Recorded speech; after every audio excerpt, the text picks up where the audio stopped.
ಬಂಧುಗಳೇ, ಎಲ್ಲರಿಗೂ ನಮಸ್ಕಾರ. ಈಗ ಲೈವ್ ಕನ್ನಡ ಯೂಟ್ಯೂಬ್ ಚಾನಲ್ಗೆ ತಮಗೆಲ್ಲರಿಗೂ ಕೂಡ ಆತ್ಮೀಯವಾದಂತಹ ಸ್ವಾಗತ. ನಾನು ಮಲ್ಲಿಕಾರ್ಜುನ ಕೈದಾಳೆ. ಬಂಧುಗಳೇ, ದರ್ಶನ್ ಅನ್ನುವಂಥ ವಿಚಾರಕ್ಕೆ ಬಂದಾಗ ಇತ್ತೀಚಿನ ದಿನಗಳಲ್ಲಿ ಅವ್ರಿಗೆ ಏನೆಲ್ಲ ಆಯಿತು ಅನ್ನೋದನ್ನು ನಿಮಗೆಲ್ಲ ಗೊತ್ತಿರ್ತಕ್ಕಂತಹ ವಿಚಾರನೆ.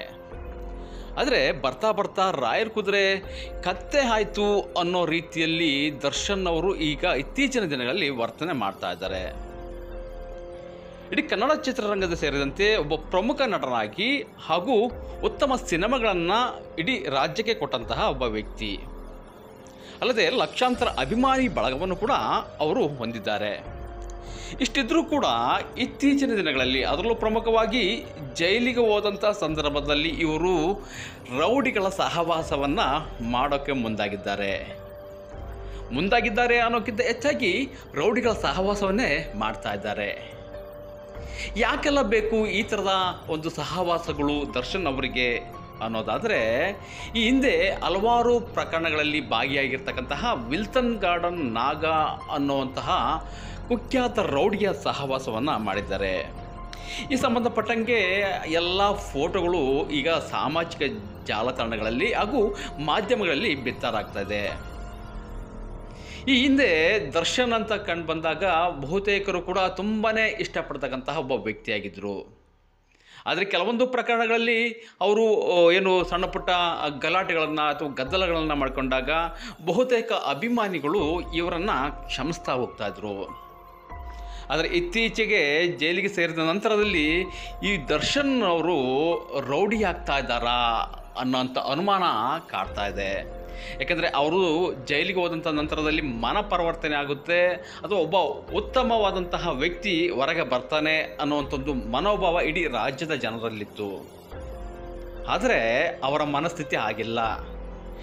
ನೀವು ಅಂದ್ಕೊಂಡಂಗೆ ದರ್ಶನ್ ಅವರು ಉತ್ತಮವಾದಂತಹ ವ್ಯಕ್ತಿ ಆಗೋದಾಗಲಿ ಅಥವಾ ಸಮಾಜಕ್ಕೆ ತಮ್ಮದೇ ಆದಂತಹ ಕೊಡುಗೆಯನ್ನು ಕೊಡೋದಾಗಲಿ ಯಾವುದೇ ರೀತಿಯಾದಂಥ ಆಲೋಚನೆಗಳಲ್ಲಿ ಅವರಿಲ್ಲ. ನಾವು ಮಾಡ್ತಕ್ಕಂಥ ಆಲೋಚನೆ ತುಂಬಾ ತಪ್ಪಾಗಿ ಹೋಗಿಬಿಟ್ಟಿದೆ. ಯಾಕಂದರೆ ದರ್ಶನ್ ಅವರು ಈಗ ವಿಲ್ಸನ್ ಗಾರ್ಡನ್ ನಾಗ, ಕುಳ್ಳಸೀನ, ಧರ್ಮ ಹಾಗೂ ಇನ್ನಿತರ ರೌಡಿಗಳ ಪಟಾಲಂನಲ್ಲಿ ಪಳಗ್ತಾ ಇದ್ದಾರೆ. ಅವರು ಜೈಲಿಂದ ಹೊರ ಬಂದರೆ ಎಲ್ಲಿ ರೌಡಿಗಳಾಗ್ತಾರೋ ಅಥವಾ ರೌಡಿಗಳ ಸಹವಾಸ ಮಾಡಿಕೊಂಡು ಇಡೀ ರಾಜ್ಯಾದ್ಯಂತ ಮತ್ತಷ್ಟು ಕುಖ್ಯಾತಿಯನ್ನು ಪಡಿತಾರೋ ಅನ್ನುವಂಥ ಒಂದು ಅನುಮಾನ ಇತ್ತೀಚೆಗೆ ಕಾಡತೊಡಗಿದೆ.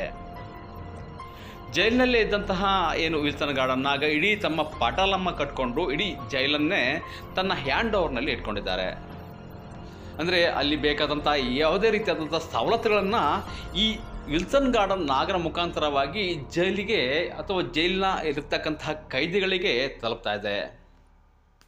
ಅದರ ಜೊತೆಗೆ ಸಿಗರೇಟ್ ಆಗಿರ್ಬೋದು, ಗಾಂಜಾ ಆಗಿರ್ಬೋದು, ಗುಟ್ಕಾ ಆಗಿರ್ಬೋದು, ಎಣ್ಣೆ ಆಗಿರ್ಬೋದು, ಅಥವಾ ಇನ್ನಿತರ ಹೋಟೆಲಿಂದ ಉತ್ತಮವಾದಂಥ ಒಂದು ಊಟ ಆಗಿರ್ಬೋದು, ಹೀಗೆ ಹಲವು ರೀತಿಯಲ್ಲಿ ಈತ ತಮ್ಮ ಪ್ರಭಾವವನ್ನು ಬಳಸ್ಕೊಂಡ್ಬಿಟ್ಟು ಜೈಲಧಿಕಾರಿಗಳನ್ನೇ ಎದುರಿಸ್ಕೊಂಡು ಅಥವಾ ಜೈಲಧಿಕಾರಿಗಳ ಜೊತೆಗೆ ಶಾಮೀಲಾಗಿ ಈತ ಹಲವು ವಿಚಾರದಲ್ಲಿ ತಮ್ಮನ್ನು ತಾವು ತೊಡಸ್ಕೊಂಡ್ಬಿಟ್ಟಿದ್ದಾರೆ.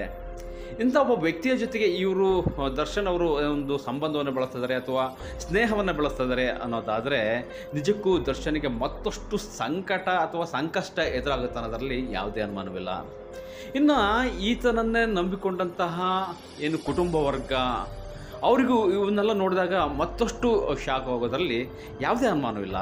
ಯಾಕಂತಂದರೆ ದರ್ಶನ್ ಅವರ ಪತ್ನಿ ವಿಜಯಲಕ್ಷ್ಮಿ ಅವರು ಏನಿದ್ದಾರೆ, ದರ್ಶನ್ ಬಿಡುಗಡೆಗಾಗಿ ಹಲವಾರು ರೀತಿಯಾದಂತಹ ದೇವಸ್ಥಾನಗಳಿಗೆ ಭೇಟಿ ಕೊಡೋದು ಅಥವಾ ಪೂಜೆ ಪುನಸ್ಕಾರಗಳನ್ನು ಮಾಡುವಂಥದ್ದು ಮಾಡ್ತಾಯಿದ್ದಾರೆ. ಇಷ್ಟೇ ಅಲ್ಲದೆ ಅವರ ಅಭಿಮಾನಿಗಳು ಕೂಡ ಹಲವಾರು ದೇವಸ್ಥಾನಗಳಿಗೆ ಭೇಟಿ ಕೊಡೋದು ಅಥವಾ ತಲೆಯನ್ನು ಬೋಳಿಸೋದು ಅಥವಾ ಹರಕೆಯನ್ನು ತೀರಿಸೋದು, ಈ ಮುಖಾಂತರವಾಗಿ ದರ್ಶನ್ ಹೊರಗಡೆ ಬರಲಪ್ಪ, ಅವರು ಇನ್ನೂ ಉತ್ತಮವಾದಂಥ ಸಿನಿಮಾಗಳನ್ನ ಮಾಡಲಿ, ನಮ್ಮನ್ನು ರಂಜಿಸಲಿ ಅನ್ನೋವಂಥ ಒಂದು ವಿಚಾರದಲ್ಲೇ ಹಲವಾರು ರೀತಿಯಲ್ಲಿ ದೇವರುಗಳಲ್ಲಿ ಬೇಡ್ಕೊಳ್ತಾ ಇದ್ದಾರೆ.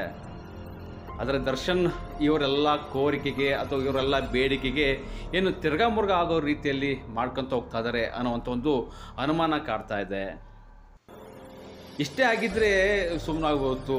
ಮತ್ತು ಈಗೇನು ಅಧಿಕಾರಿಗಳು ಕೂಡ ಈಗ ಆ ಸ್ಥಳಕ್ಕೆ ಭೇಟಿಯನ್ನು ಕೊಡ್ತಾ ಇದ್ದಾರೆ, ಅಥವಾ ಗೃಹ ಸಚಿವರಾಗಿರ್ತಕ್ಕಂತಹ ಜಿ ಪರಮೇಶ್ವರ್ ಅವರು ಮತ್ತು ಜೊತೆಗೆ ಏನು CM ಸಿದ್ದರಾಮಯ್ಯ ಅವರು ಕೂಡ ಈ ವಿಚಾರಕ್ಕೆ ಸಂಬಂಧಪಟ್ಟಂತೆ ಮತ್ತಷ್ಟು ಕಾನೂನನ್ನು ಬಿಗಿಗೊಳಿಸಲಿಕ್ಕೆ ಮುಂದಾಗ್ತಾ ಹೋಗ್ತಿದ್ದಾರೆ.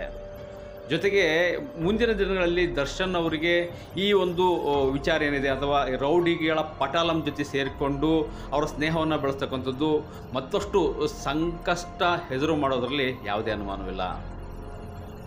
ಇದು ದರ್ಶನ್ ಅವರಿಗೆ ಸಂಬಂಧಪಟ್ಟಂಥ ಇಂತಿಷ್ಟು ಸುದ್ದಿಗಳು. ಮುಂದೆ ಮತ್ತಷ್ಟು ಸುದ್ದಿಯೊಂದಿಗೆ, ಇಂಟ್ರೆಸ್ಟಿಂಗ್ ಸುದ್ದಿಯೊಂದಿಗೆ ಮತ್ತೆ ಭೇಟಿಯಾಗೋಣ. ನಮಸ್ಕಾರ.